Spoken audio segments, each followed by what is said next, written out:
Welcome to HorrorBabble. Today, Tales from Foreign Shores continues with a popular ghost story by Japanese author Lafcadio Hearn. Yuki-onna, or Snow Woman, tells of a woodcutter and of a strange encounter that would come to haunt him. I hope you enjoy it.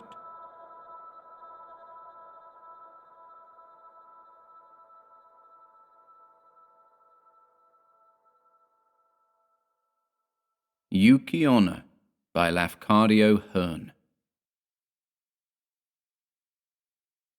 In a village of Musashi Province, there lived two woodcutters, Masaku and Minakichi.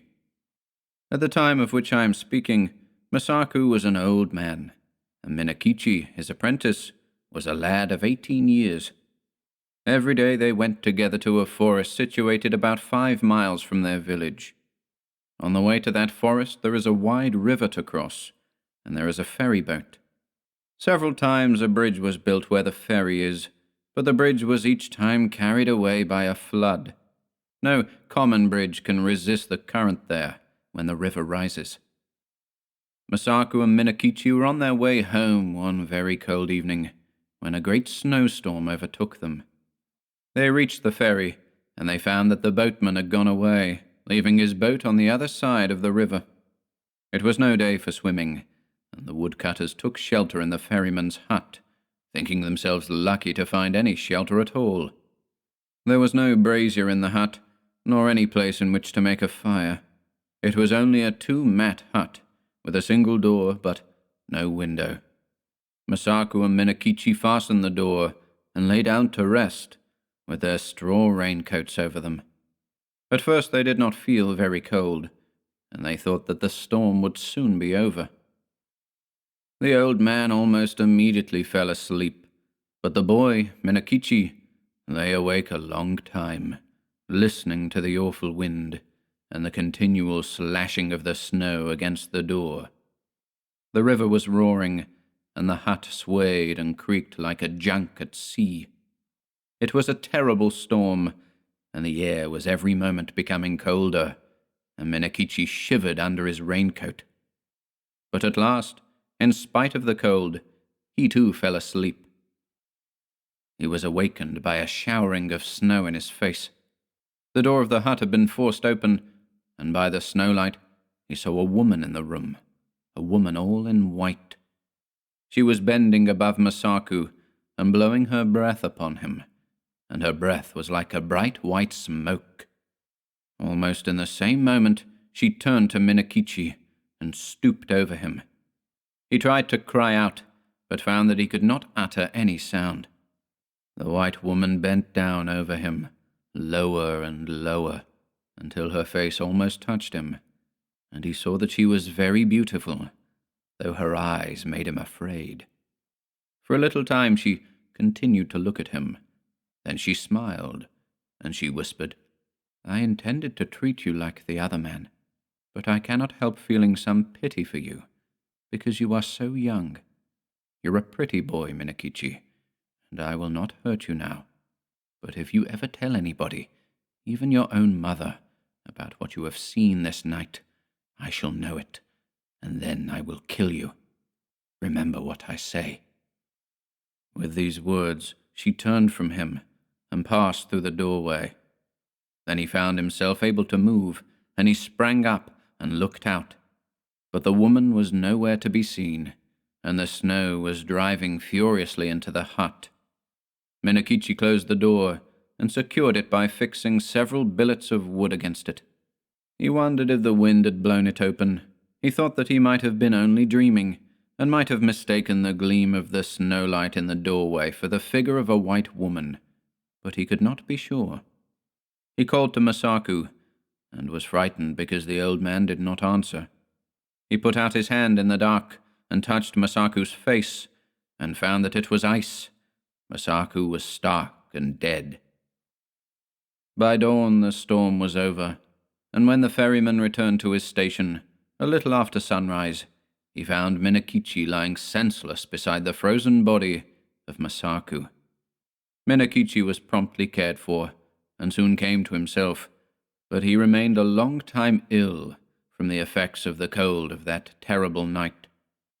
He had been greatly frightened also by the old man's death, but he said nothing about the vision of the woman in white. As soon as he got well again, he returned to his calling, going alone every morning to the forest, and coming back at nightfall with his bundles of wood, which his mother helped him to sell. One evening, in the winter of the following year, as he was on his way home, he overtook a girl who happened to be travelling by the same road. She was a tall, slim girl, very good-looking, and she answered Minakichi's greeting in a voice as pleasant to the ear as the voice of a songbird. Then he walked beside her, and they began to talk. The girl said that her name was Oyuki, that she had lately lost both of her parents, and that she was going to Yedo, where she happened to have some poor relations who might help her to find a situation as a servant. Minakichi soon felt charmed by the strange girl, and the more that he looked at her, the handsomer she appeared to be. He asked her whether she was yet betrothed, and she answered, laughingly, that she was free. Then, in her turn, she asked Minakichi whether he was married or pledged to marry, and he told her that, although he had only a widowed mother to support, the question of an honourable daughter-in-law had not yet been considered, as he was very young. After these confidences, they walked on for a long while without speaking, but, as the proverb declares, when the wish is there, the eyes can say as much as the mouth. By the time they reached the village, they had become very much pleased with each other, and then Minakichi asked Oyuki to rest a while at his house. After some shy hesitation, she went there with him, and his mother made her welcome and prepared a warm meal for her. Oyuki behaved so nicely that Minakichi's mother took a sudden fancy to her and persuaded her to delay her journey to Yedo. And the natural end of the matter was that Oyuki never went to Yedo at all. She remained in the house as an honourable daughter-in-law. Oyuki proved a very good daughter-in-law. When Minakichi's mother came to die, some 5 years later, her last words were words of affection and praise for the wife of her son. And Oyuki bore Minakichi 10 children, boys and girls, handsome children, all of them, and very fair of skin. The country folk thought Oyuki a wonderful person, by nature different from themselves. Most of the peasant women age early, but Oyuki, even after having become the mother of 10 children, looked as young and fresh as on the day when she had first come to the village.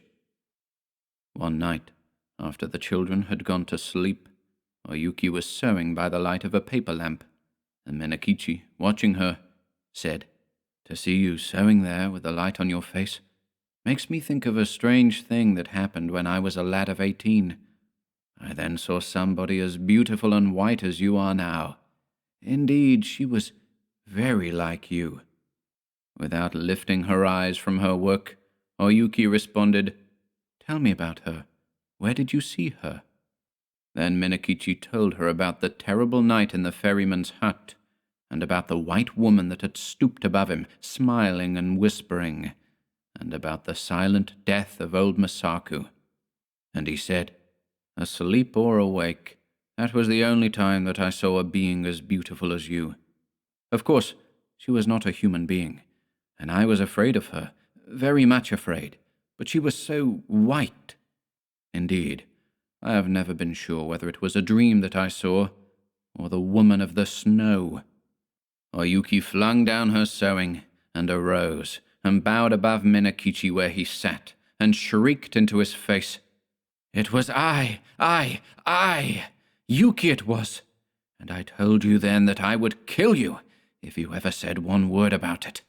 But for those children asleep there, I would kill you this moment, and now you had better take very, very good care of them, for if ever they have reason to complain of you, I will treat you as you deserve."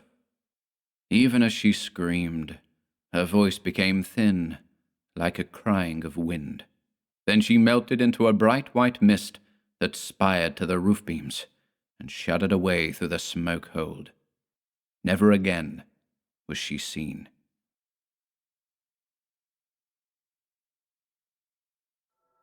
Thank you for listening today. If you'd like to support our work here at HorrorBabble, be sure to check out the video description below, where you'll find links to our Bandcamp and Patreon pages, our merch store over at Teespring, and further information relating to our releases on Audible, iTunes, and Spotify. And until next time,